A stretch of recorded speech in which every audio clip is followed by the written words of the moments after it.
Hey, this is Justin and Josh with Constantly Calibrating. We're gonna play some Gwent, man. Ooh, Gwent. So tell me about Gwent. Well, first, look at the surrounding. I'm not playing little guys on the street. I'm no longer like this small or big fish in a small pond. I'm still with the big beluga whales on this one, man. I've been playing Gwent for a while. You're in a ritzy little place there. Hell yes, I am. This is a high stakes game. So basically, the Gwent is first, looks like I'm looking at the freaking leader cards. You get a leader cards and look, they get special abilities. You can play this anytime. So, basic idea of Gwent is you gotta have the bigger number at the end. You play rounds in best 2 of 3, but you gotta build a deck.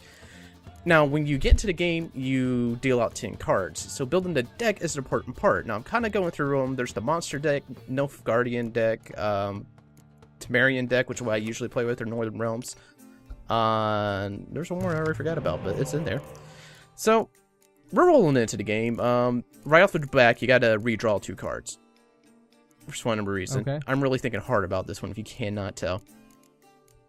Yeah, you're spending a lot of time on this. Like, you're just not really quite sure exactly what it is you want to do. So it's a damn tough choice. So what exactly is going on right now then? I'm trying to think like which card would be most useless to me. I picked that guy because he's my lowest valued card. He's not powerful unless he has somebody with him. Now you kind of notice like they have little special abilities with him. The guy has a little eye. He's a spy. Now you add him to their deck, and it gives them the points, but I get to draw 2 cards when I do that. And right now, we're just having a damn spy battle. Like, they drew their spy, I drew a dummy. What a dummy card does is lets you draw a card back on your side. So I took their spy card, so I can get 2 more cards, but he took my spy back. So you know what? I deployed their spy again.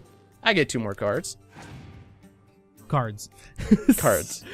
And they dealt it back. So this is a spy battle that's going on. So ask a question. This is going on for a minute.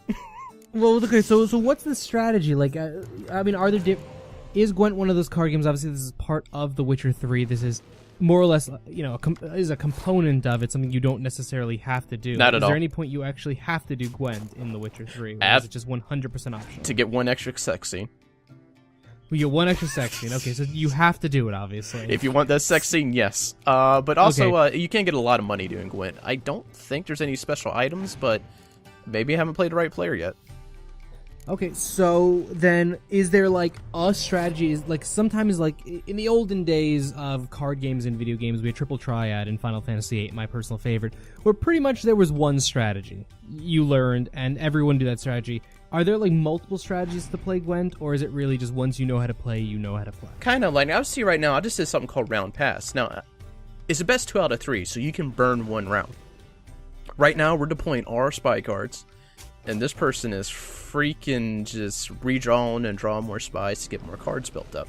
This is a round I pretty much burned, but I burned it with a higher value, and they decided to burn it too, so I somehow actually won that one.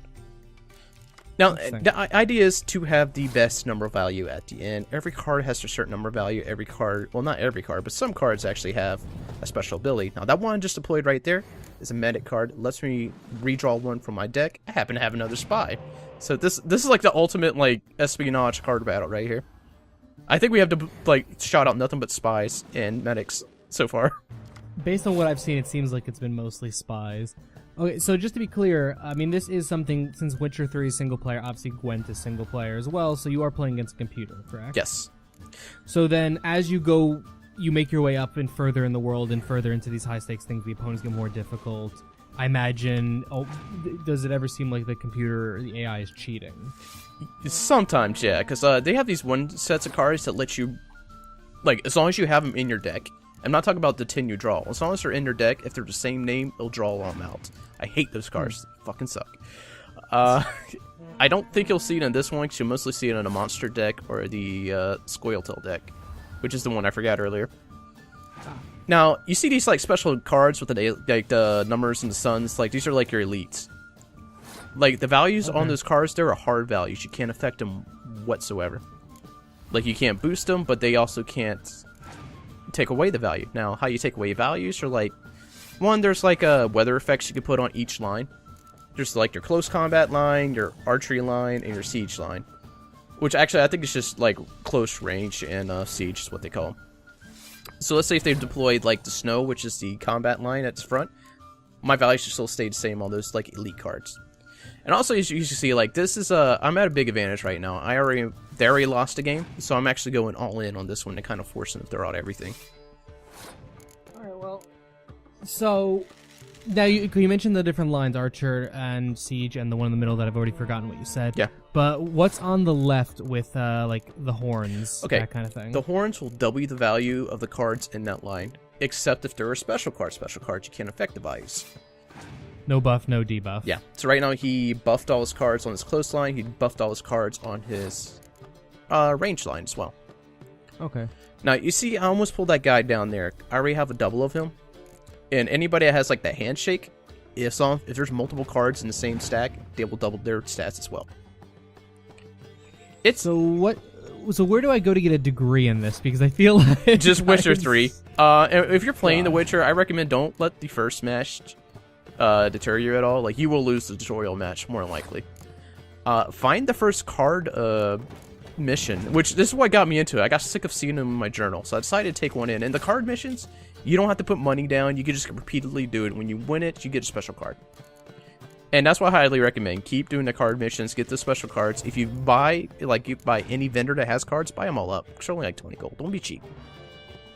So then cards are obtained by either doing these special card missions or by buying them. Pretty much. Okay. Is there any other ways, or is that just really it? When you play against people, you still win cards. It's just maybe a weak one. Like, there's a card that's like level 1, has no bonus whatsoever. It's like a soldier in a red vest, and it's called Poor Fucking Infantry. That's the name of the card. Now, here we're getting like look at it. We're neck and neck, but I have these 2 buff cards right here, and I have 2 lines that are like very damn high value. Now, the sad part is, like, there's a 40. You see, I have 46 in close combat. I didn't know at the time that, like, the other ones don't count towards that because it doesn't buff your special cards. So in reality, I only have 11 on that first line that I could buff. Now that guy just did an asshole move. He just burned the highest amount of cards I had. And I'm kind of pissed about it. Yeah, I would imagine so. I think this is the one where I actually, like, I sat about this for a long time. I decided to pull a medic back. Now, since I pulled that medic back, when I deploy it on next turn, I could reach into my discard pile and pull out probably, I think I do a spy, if I'm thinking right. I do. And, like, you see there's a spy with a 9, there's 5 with a 10. When you're deploying a spy, you want to deploy the lowest value, because that value will go on their line. I'm just staring this down. Usually card game stuff is not, it's not super my my niche. But I'm, like, watching this completely and utterly enthralled and only understanding about 5% of what I'm seeing. Yeah, like, card games along with Magic Guys and my fucking subnetting when I did networking. It's one of those things, you just stare at it long enough, you'll get the idea. And, like, I watched videos on how to play this because I wanted to get this message off. I decided, screw it, I'm gonna start playing it until I got the hang of it. Well, for me, I collected cards of sort of things. There was, like, some Star Wars trading card game. I think that might have been literally what it was called. Pokemon, obviously, and a few other things that I never learned how to play any of the card games. In fact, I'd get annoyed if somebody asked me to play them. But damn it, I love the art on them, and that's mostly what's enthralling. By the me. way, I just lost that. I'm about to launch my leader card, which burns their, like, strongest siege. Yeah. This solid move right there wins me this game. Oh, wow. Like, I have no other cards. They have 3, which I think is nothing but, like, pulling back. And there we go. Wow. Victory! Victory! So, well done, sir. That's Gwent. Again, loving the art style. Like, that's the big thing pulling me in, is the art of the cards. Oh, the art's amazing. Not to mention, you got this, like, nice little jaunty tune in the background. Yeah, see, this is the problem why I can't play The Witcher 3 among the many reasons. I think I would just get obsessed with shit like that. You will. Like, I used to put probably 70 hours in this game. And how much of that is Gwent? Probably 20. She's Not really, but I put a lot of time in Gwent. I got hooked one night and I couldn't stop. And I thought I spent a lot of time playing Shovel Knight. No, I probably played more time in Gwent than you have in Shovel Knight. That's probably a good thing. Probably. So that's about it for this video. We will have a Lussie coming out later at some point.